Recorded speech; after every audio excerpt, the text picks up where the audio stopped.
Let's hit. Okay, Trace. All right. Well, good afternoon. I'm Tracy Brundage, president of Keystone College and chair of Skills in Scranton. And we're really pleased to welcome you to the second virtual presentation in a series of educator in the workplace and workforce development discussions. These programs have been focused on providing resources to our educational partners and community to support career readiness and talent pipeline development in Northeastern PA. So Skills in Scranton is the workforce development affiliate of the Greater Scranton Chamber of Commerce, and Skills integrates workforce and economic development through collaborative partnerships connecting industry and education to drive local economic prosperity.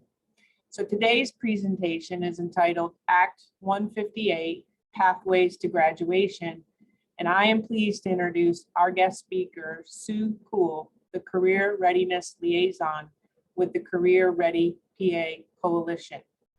Her presentation will discuss updates impacting Act 158 and how they will affect the preparation of our K-12 students for college, career, and community readiness. Before I turn the program over to Sue, just one housekeeping item. I would ask that you mute yourself during the presentation and place your questions in the chat. Today's presentation, as you just heard a few moments ago, will be recorded and we will address questions following the formal presentation. Sue, welcome. Thank you, Tracy. Let me share my screen. I see some familiar names out there, so it's nice to see everyone today. We're going to talk about career readiness and Act 158.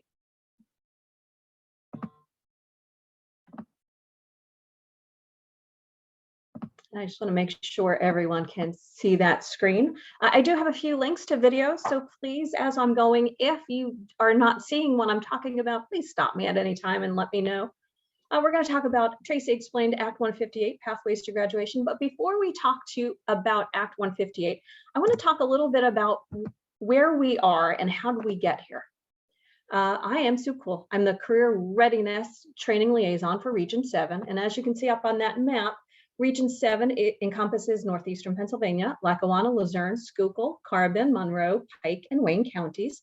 About 3 years ago, the state divided Pennsylvania PDE divided the state into 10 areas. It'll probably, your prep actually areas, I believe it represents. We work all together throughout the state to make sure that we send the same message across the state to everyone. So what we do know that in the new economy, a high school diploma alone is not enough to ensure economic success. We're going to see a graphic in a little while that's going to show you the differences on what kind of certifications and programs are needed for our graduates and where we actually are today. So by 2025, about 63% of the jobs will require some sort of post-secondary education or training. And in STEM jobs, that number shoots up to about 91%. So we know that post-secondary education is a critical path to economic security, particularly with those underrepresented populations, which include low-income, first-generation, and immigrant students. And here's that graphic. So all jobs need, what we're looking for is post-secondary credential for about 63% of the jobs currently. In STEM jobs, it's closer to 91%.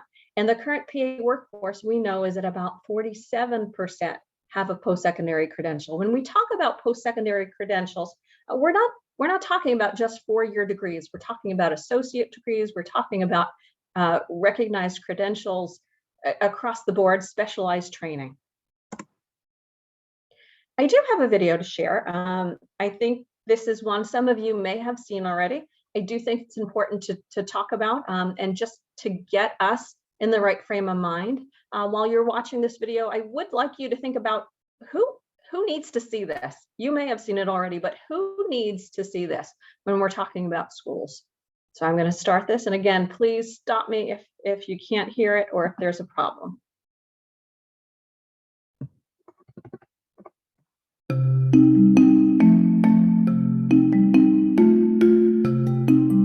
We all know the mantra, pay your dues and graduate from college, and you'll enjoy a successful career. So for some, the goal is a bachelor's degree. For others, it's a master's or advanced degree. There's an unspoken belief that the job market is just waiting for hordes of ambitious, eager young graduates to slide into high-paying jobs in the corner office. But statistics tell a different story. How is it possible that both college graduates and unfilled job openings are both at record-breaking highs? That seems very counterintuitive, but recently, 1 in 4 employers have experienced losses in revenue as a result of not being able to fill those positions. They simply can't find applicants with the necessary skills required in today's workplace. This is known as the skills gap. In fact, 33% of university graduates hold jobs that do not require a degree. These underemployed workers have learned a very expensive lesson. You must have the technical and employable skills industry requires in order to compete for jobs within your chosen career. With rising education costs, mounting student debt, fierce competition for jobs, and the oversaturation of some academic majors in the workforce, sadly, many have begun to question the value of a college degree. Formal education is very important, but not every degree is direct preparation for employment. Students and institutions are beginning to understand what employers have known all along, that a degree is one important milestone, but insufficient all on its own.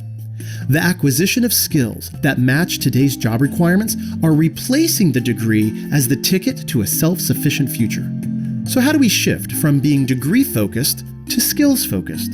First, we need a paradigm shift of choosing a career before choosing a college. We should no longer ask high school students, "What college do you want to attend?" or "What will be your major?" Instead, we should help a young person by asking them, "What career do you want to enter into?" followed by, "What skills do you need to acquire?" Only after students choose a broad career focus by working through a comprehensive and meaningful guidance process will they then be able to select the right post-secondary option for them. Next, the planning process continues by developing a skills-based education plan. This sounds easy enough, but it's a revolutionary approach. Our high schools and colleges must shift their focus from simply degree acquisition by taking a prescribed series of courses to promoting skills acquisition through varied learning opportunities. And not just any skills, but the skills that match those required for the chosen career path of the individual. A skills-based education plan illustrates that not all skills can be obtained inside a classroom, and it develops the habit of continuously identifying new skills in order to remain employable. In most fields, students will continue to seek formal degrees, but we also now have access to a growing range of flexible learning alternatives, such as online courses, reading books by top experts, and video tutorials. Here's one example. If your career plan includes holding a political office, you might want to run for mayor of your city. The traditional path would be to focus on specific courses to earn a college degree in political science, with a possible minor in communication. But does a high GPA mean you would be qualified to be the mayor? Of course not. The degree itself is important, but insufficient. Rather than approaching the question in the context of a traditional education plan, start by thinking about the skills one would need to become a successful elected official. One might need to learn public speaking and how to talk on camera through a Toastmasters program, and understand government budgeting by interning for a city council member. Gaining experience in social branding would be helpful, and that could be achieved through a marketing class at the community college. Managing volunteers door to door, collecting voter registrations would also be valuable experience. It would also be important to learn how to write solicitation letters and understand how to persuade others into action. So in addition to a traditional writing course, you might plan to volunteer for a charitable organization's fundraising campaign. Certainly the most successful politicians are not always the most academically knowledgeable. The most successful are those who have figured out how to hone multiple skills obtained in a variety of ways. We can take that same approach and apply it to all careers. There are many benefits to adopting skills-based education plans within our institutions. Counselors can become architects of human development rather than simply schedulers of classes. When liberal arts instructors connect the transferable skills taught in the real world, their courses become more relevant and therefore motivating, and students will graduate with the skills necessary to compete in today's job market, improving both the college's reputation and enrollments. A skills-based education plan, unique to the award-winning Get Focused, Stay Focused initiative, is necessary for anyone who wants to avoid the pitfalls of unemployment or underemployment after graduation. It puts a student's future in focus towards gaining the skills, aptitudes, and attitudes necessary to be competitive in today's job market. To learn more about effective student success programs and research. Okay, so PD recognized that we needed to change the way we educate our students. We needed to be more skills-based and with career pathways than just making sure students graduate. So Pennsylvania's goal, we want to increase post-secondary enrollment and completion, because we know that many times the students who go to school are not graduating on time. They're not graduating in the field that they started with, or they're graduating, but yet they still can't find a job in their field. We want to provide educators and school counselors with tools and resources to help students explore, prepare, and pursue their careers and educational goals. We want to develop secondary to post-secondary career pathways, particularly in those STEM and high demand occupations regionally. And we want to increase access to and participation in post-secondary opportunities, including industry recognized credentials. And when we talk about 158, Act 158, we're going to be talking about those industry recognized credentials. So when ESSA, Every Student Succeeds Act, became law in 2015, Pennsylvania came up with a plan, the Future Ready PA Index. So you may have heard this before. It is shared normally every summer. A school gets a score. So Future Ready PA Index is a tool for communities to measure school success. It's less reliant on that point-in-time standardized test. We still recognize the PSSA and the Keystone exams, but we've added a few measures in there to help our schools help themselves and help their students into a career pathway. And it's a comprehensive measure that values schools' efforts to help all students learn, grow, and succeed in the classroom. And what Pennsylvania has done is that they've added, there's a total of 11 indicators, and 3 are going to focus on college and career measures. And we're going to talk about 2 of those today. The 2 measures are the Career Standards Benchmark Indicator. Those are the benchmarks from 3rd through 11th grade, where students have to report in grades 5, 8, and 11. And we're going to talk about the industry-based learning indicator. So that Career Standards Benchmark, the purpose for this is to ensure that all students are working on career development. Again, like I said, between grades 3 and 11. And I'm going to read this to you because this is PDE verbiage. This indicator is measured by the percentage of students who demonstrate meaningful engagement in career exploration and preparation, and through the implementation of individualized career plan through separate specific measures based on grade level benchmarks aligned to those Pennsylvania career education and work standards. It's a lot of words there, but what it means is we want students to be exploring careers. We want them to be aware of careers. And what the state is saying that in 5th grade, districts must report on their 5th grade students, a yes or a no. Do they have 6 pieces of evidence? Have they completed 6 pieces of evidence?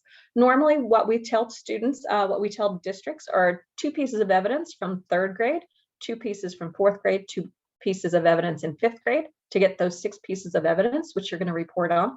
In 8th grade, it's an additional 6 pieces of evidence, but this time one of those pieces of evidence must be an individualized career plan. We want students to start thinking about what classes they should be taking in high school, if they're going to go to a CTC, if they're going to complete once they're done with school, go to a 2-year degree, a 4-year degree, get on the job training. We want students to really start thinking about what career cluster they're interested in. And then in 11th grade, we're reporting again, and this time we need 8 pieces of evidence. 2 of those pieces of evidence in this grade band must reflect back to the student's individualized career plan. So if a student is interested in architecture, an assignment they might do is interview someone who's an architect to find out some questions and write a reflection on that. They might want to explore programs that are available in local colleges. And each of the 4 career standards must be addressed, which are those career education and work standards across the board. So in grades 3 through 11, we've got the career standards benchmark that all students are reported on. Maria, good question. So what constitutes evidence? Evidence is going to be an LEA decision, which means that the local school district will determine what they will accept as a piece of evidence. It must be individualized. It must be created by the student. So what you can't use, and I get into this a little bit more deeper in other trainings, it can be a reflection. So if a student goes to a job fair, we can't just have a list of students, yes, they attended a job fair. That is not a piece of evidence, but a piece of evidence might be a reflection that the student talks about what companies they might be interested in or what they found out that was most interesting to them during that day. So it can be, a lot of our districts use interest online programs such as Choices 360, Career Cruising, which is now Zello, to give surveys for students, that interest inventory, the work value sorter. Those would be considered a piece of evidence.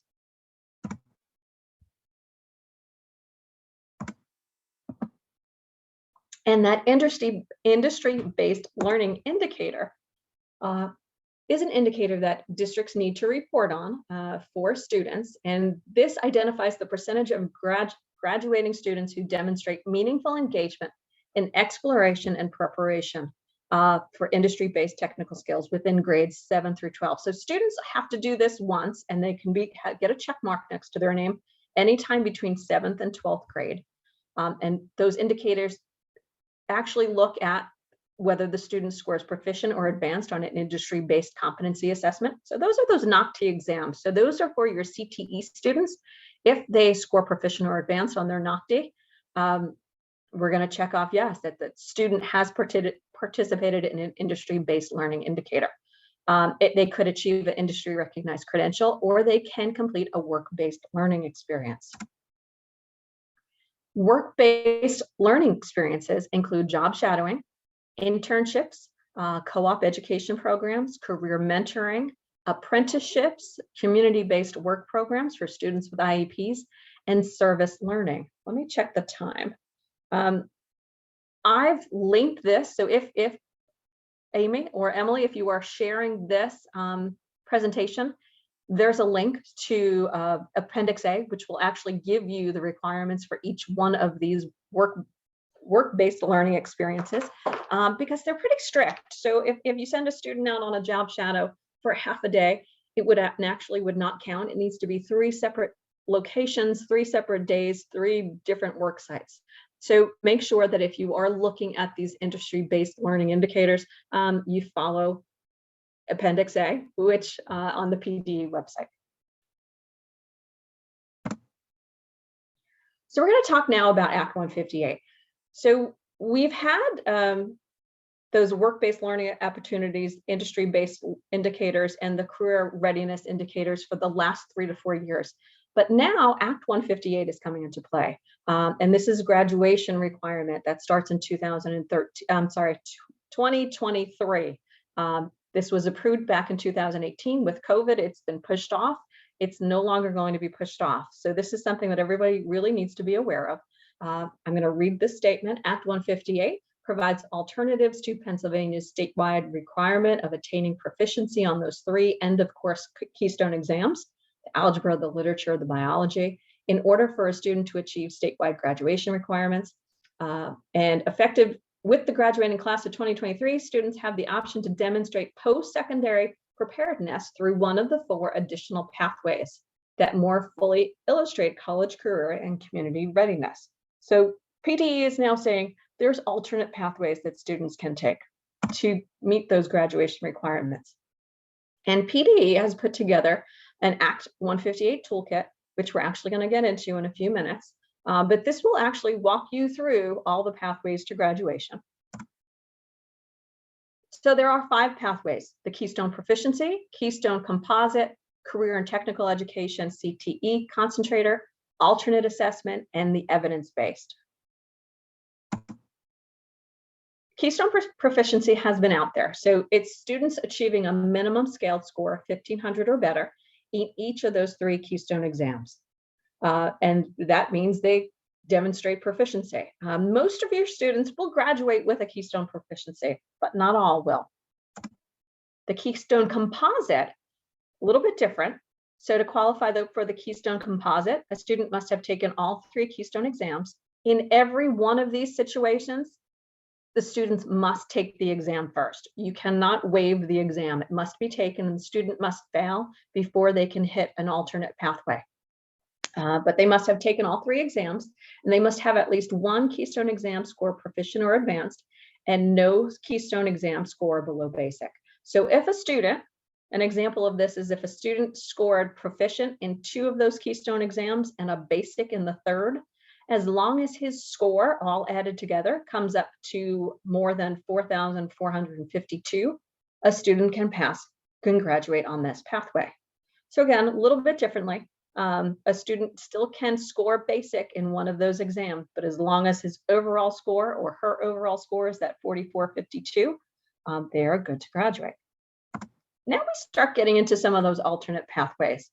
So again, for all of these pathways, student must take the course and take the Keystone exam. In all of these pathways, the student must have passed the course. That's the number one criteria for all of these alternate pathways. They must take the course at the high school that's associated with the Keystone exam. So if they take the course and they pass it, but they fail the exam, these alternate pathways can kick in. So for the following 3 pathways, students must complete locally established grade-based requirements for academic content associated with each Keystone exam.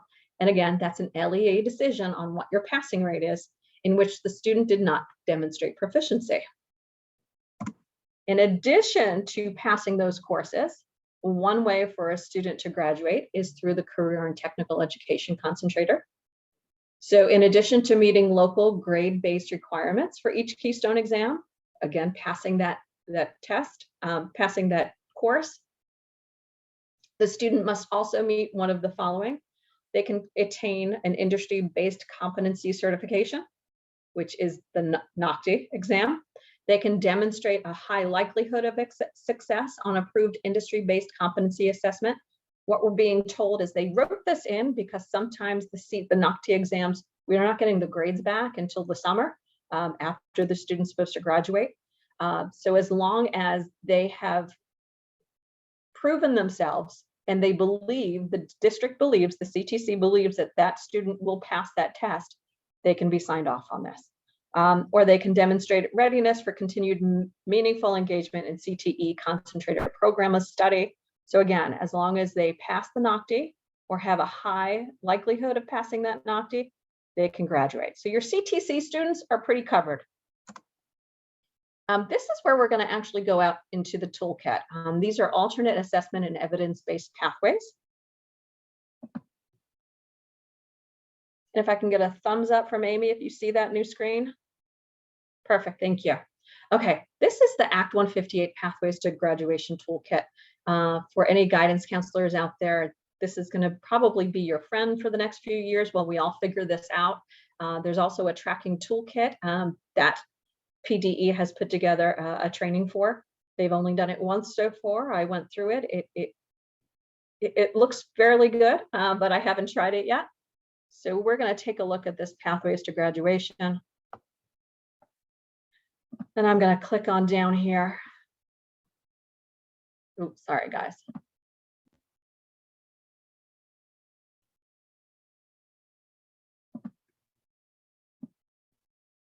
Okay, so we've got that Keystone Proficiency pathway, the Keystone Composite pathway, and we talked about the Career and Technical, the CTE pathway. We're going to talk about the Alternate Assessment pathway. And what it says is, in addition to meeting the local grade-based requirements for each Keystone content, again, passing the course at the high school, when student does not pass the test, they can also, if they meet one of the following, they can graduate. So they can attain an established score on an approved alternate assessment. And I'm going to leave those up there. It's the ACT, the ACT, ACT work keys, the ASVAB, the PSAT, and the SAT. I will tell you that I've talked to a few guidance counselors and some superintendents and principals that are saying that they're going to try to get every kid in the district in 10th grade or so to take that ASVAB test, because this might be a catch-all for some of those kids that may not pass the Keystone, but can score 31 or higher on that ASVAB.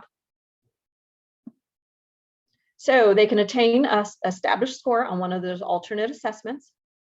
They can attain an established score on an advanced placement program exam. I will tell you, I'm going to be very blunt. Most of the kids who are not passing Keystones are not in AP classes and will not be able to score a 3 or better on the AP exam. Most of these, if you're failing the Keystone, you're probably not going to score a 3 or higher on that AP exam, or the next, which is the IB exam. So PDE has put this out there, but most districts are saying this really isn't going to apply for those students. Another option that students have is to complete a concurrent enrollment course in an academic content area associated with each Keystone exam. What this means is this is a dual enrollment. So think about your community colleges, think about your dual enrollment students that are going to your local colleges. If they pass a course that corresponds to the course, the Keystone exam that they failed, we can use that as a pathway to graduation.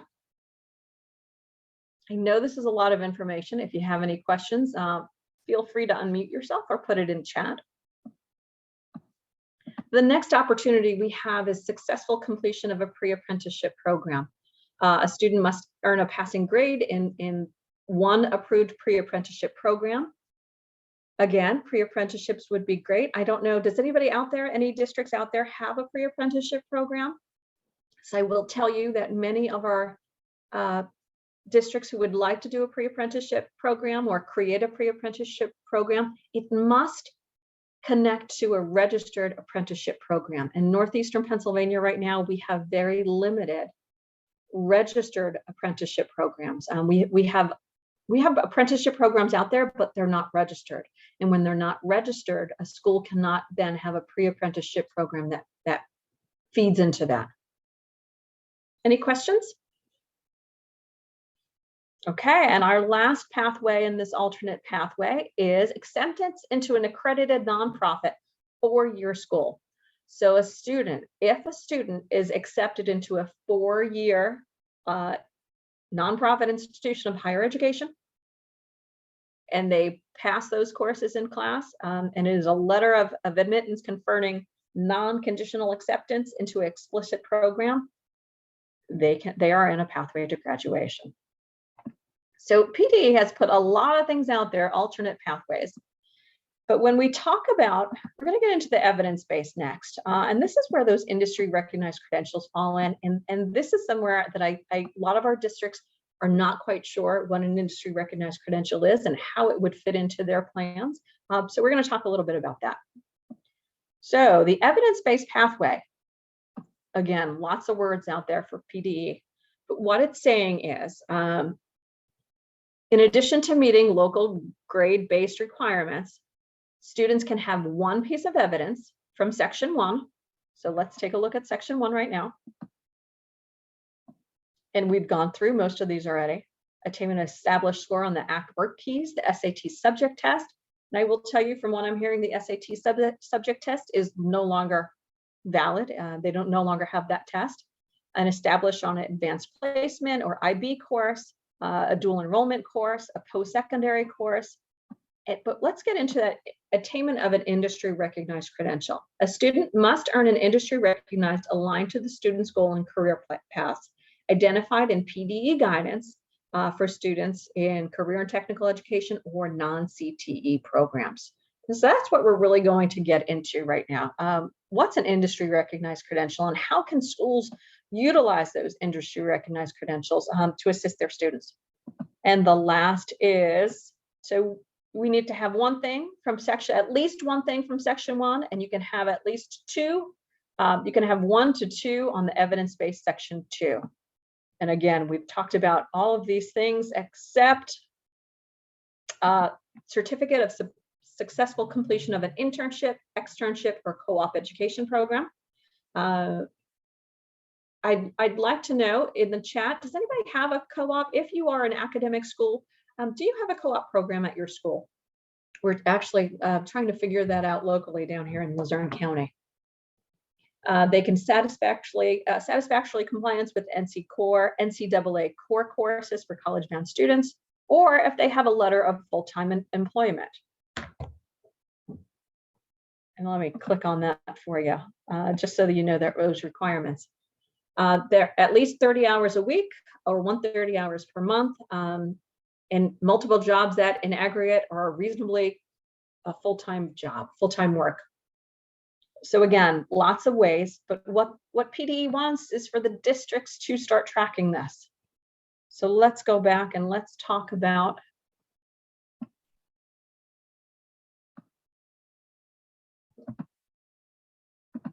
those industry recognized credentials. So industry recognized credentials measure competency in core content and performance standards in a specific set of work-related tasks. Underlined, the work-related tasks and assessment must connect with workforce demands. So schools really need to start working with their workforce development boards, their chambers of commerce, to find out what do our employers locally need. PDE is saying that local workforce development boards and areas can create their own industry recognized credential to meet their industry recognized needs. That's important to remember. So industry recognized credentials, talk a little bit about it. The Bureau of Career and Technical Education compiled this resource guide.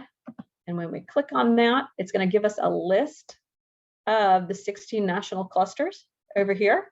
And it's going to list industry recognized credentials. Schools need to start thinking about how they might be able to use some of these industry recognized credentials in their own programs. I picked business management and administration because I think this is something that could fit into some of your programs. As you can see, any of the Microsoft Office certifications is an industry recognized credentials. So how can we fit that into our classes? A computer class, library skills.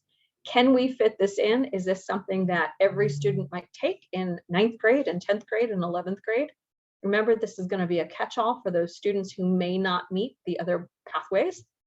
We want to make sure that students are ready for the workforce. So that industry recognized credential is really the best way for students to meet workforce needs. What are the skills that are needed for these jobs? How do we incorporate them in the classroom? I know I saw some people on here before from Luzerne County Community College. I know I've had these discussions with them before. They are really considering thinking about how they can help districts. And I know there's other places out there. Lackawanna College is one that I met with yesterday with their petroleum national gas school.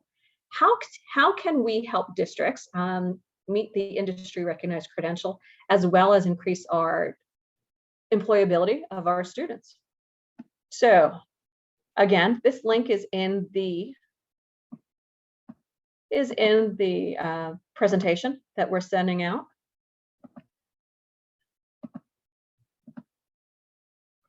And the last thing I'm going to talk, because I look like I'm over on time a little bit, is Skills Up PA.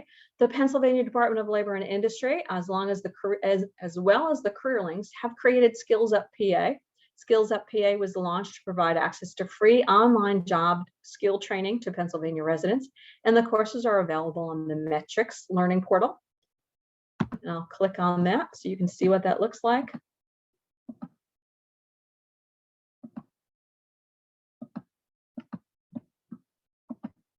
I can make it bigger. There we go. We're having trouble here.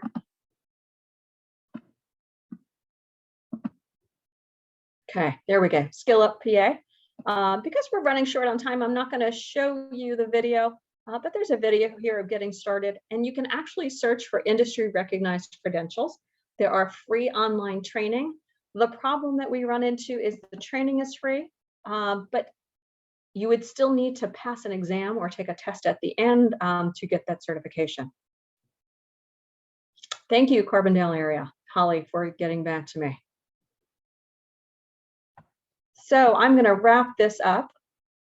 Does anyone have any questions for me? I know that was a lot of information in a short amount of time. I'm going to stop that share.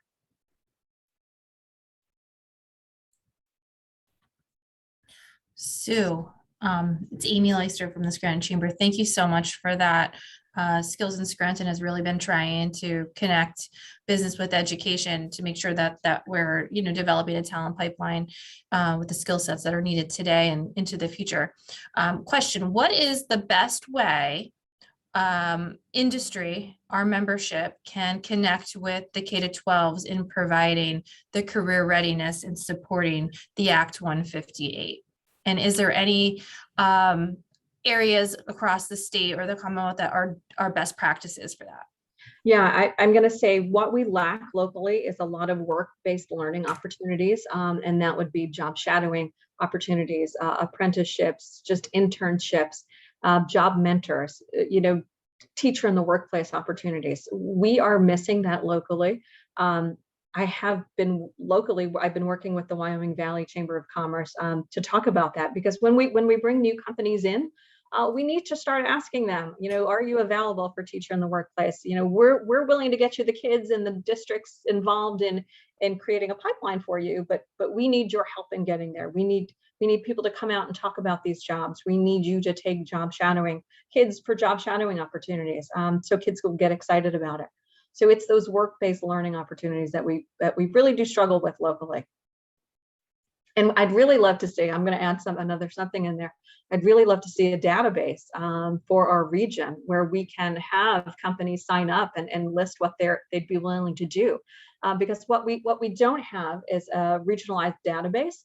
So we have different districts calling up different companies multiple times for different things. And districts might get turned off by that. Thank you.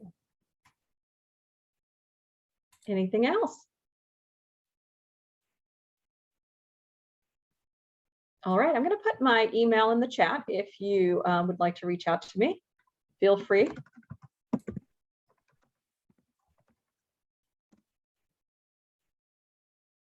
And I will mute myself, and thank you for having me speak today. Feel free to reach out anytime. Thank you. Thank you. Well, Sue, thank you again so much for being with us today. And as Amy indicated, that this topic is very important to our K-12 educators and Skills in Scranton as we work to build our talent pipeline in Lackawanna County together. So on behalf of Skills in Scranton, thank you again for being with us today. The recorded presentation will be posted to the Chamber website for future viewing. And we hope that you will join us for future skills presentations and events. Amy, do you have any parting words? Not at this time. Just thank you, Sue. Thank you, Tracy, and everyone for attending. I know it's been a tough year for many of our educators. Coming out of COVID, we're still a bit hybrid. As we look to next program year, we'll be looking to provide additional programming to educator in the workplace to help support that. And I think we'll be having one more presentation before we close out the school year for all of you. So keep posted for what we'll have upcoming. But thank you again. Sue, thank you again. You are welcome. Thank you. Okay. Thank you. Have a great afternoon, everyone.